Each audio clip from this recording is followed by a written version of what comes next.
o di ko matin long mati ka kara yani kemero chato diang onyo diang pa balalo make maro loka diang loka balalo timatek ngoti ka time kano dewa kiki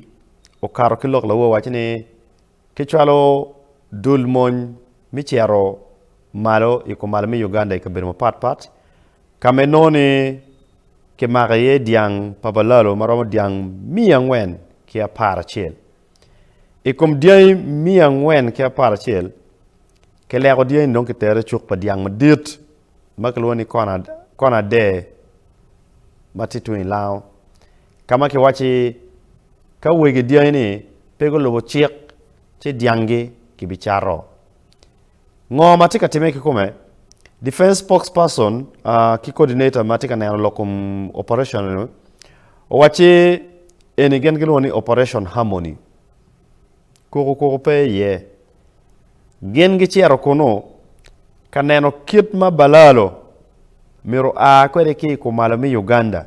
la bon tele la bon koko ento getika lopo chik executive order number dek mo ati keyboard president Yoweri Kaguta Museveni. Now, kano kiki wachi gilimo farms pat mati Palaro Gulu district. Gicha operation mamegi gengi yo bana jomo lobo chiek mene karma president chero kare ko malami Uganda eno kati kon wajani dano mirolup Jimmy Angwen Mia chiel narimo ken mati 1 square mile achiel mati ki diang mia rio ki Pierre Beach miro nene ikaro fence ingome weng check mia chiel check mia rio narimo ken mati ka kwato diang ikumalumi Uganda miro nene diange onyo lene po kar ngom pa gamente onyo ngom pa dan ma chingjui mia dek ngari mo ke ken matiki diang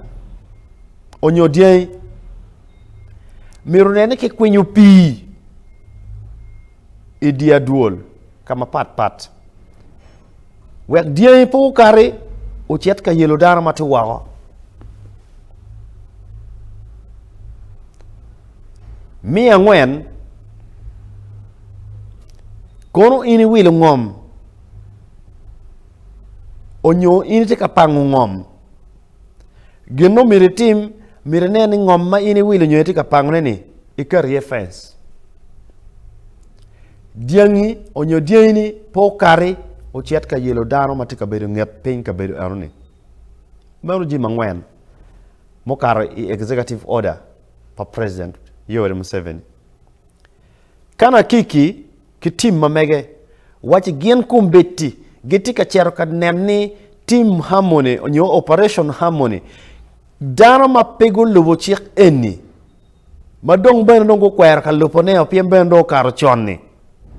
gen gelego diang chalo grupo moñ lo gwak kuch gitero diang kama miero go bedi iye kumbeti kitero diang we chuk abe kama ke bicharo ge ye kemiyo edwegi dia egoni ne na dek bini gam Dyangi inong kamo kene me biter ye kako Dyangi one way charo chena gera ke kero bot gamente ke kare ya dokuma dit palim pagamente chi operations tika waranyim dia maromo mia rio ki Pierre Beach wi aboro kumbedi malone abili ki moñ dongu lego Dyangi mokene ki wegine dongu karo wi karoma dong pangeyo karoma kenyu katulikire boyale penyete kining kitika lego gi gitika daktung kwe piem ka koni ki lego ki kelo ki wego ene wi karoma jome karoma benda ko bachako kok ka kono go bino go rwanye kin pin katulikire kenyu katulikire ki bichako kok ka ki bino ki wego gi tung dima kenyu jome dima bu chako kok final destination onyolo kwa diang eni imiri ki kume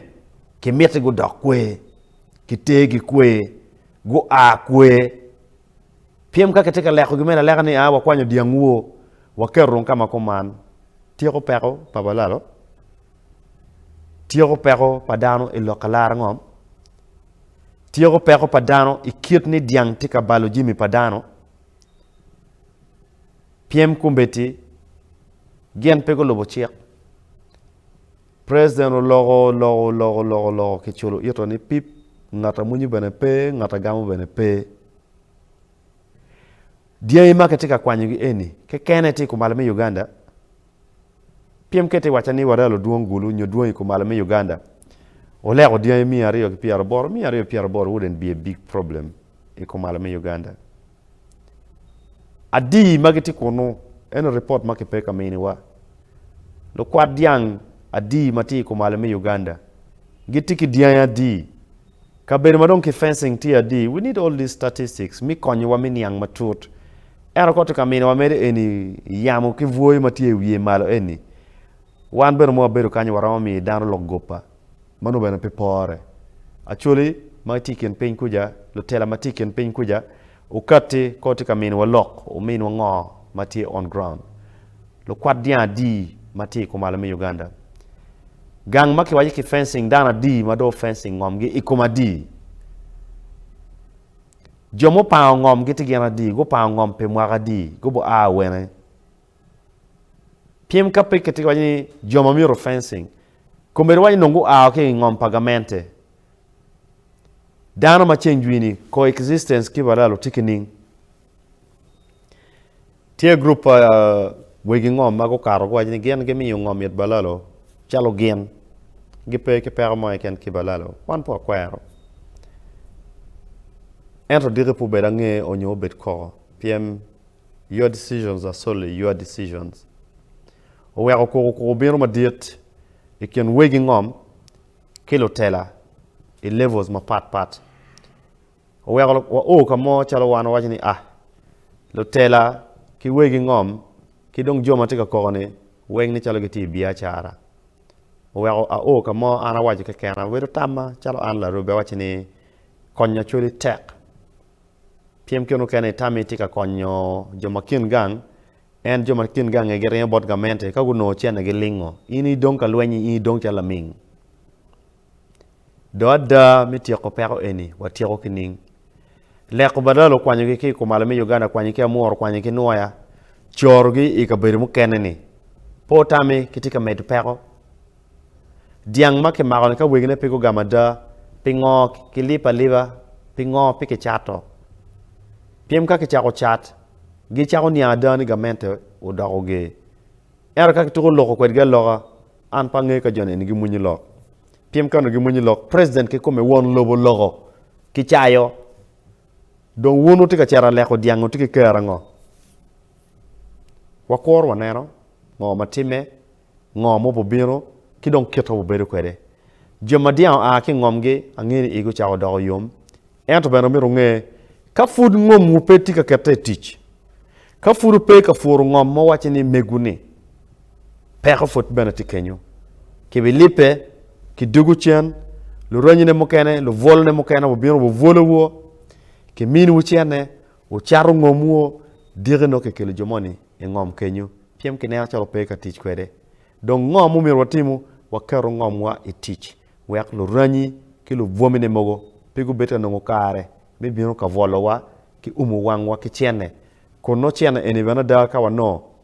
tiche matiati kar no pe bunen meno lok matika bino madlope ki lok ma ikom loka Balalo ikom malame Uganda ya Acoli sub region ki kidma ke chago leko gi kwede wangeni mot eni bitum kado chago time ko man wa wan beno tiki gan ni bitum donc piki wachi wa waja ke ken ni ketika leko Balalo di mado ichaka makichao operation harmony that is critical. We need to get an up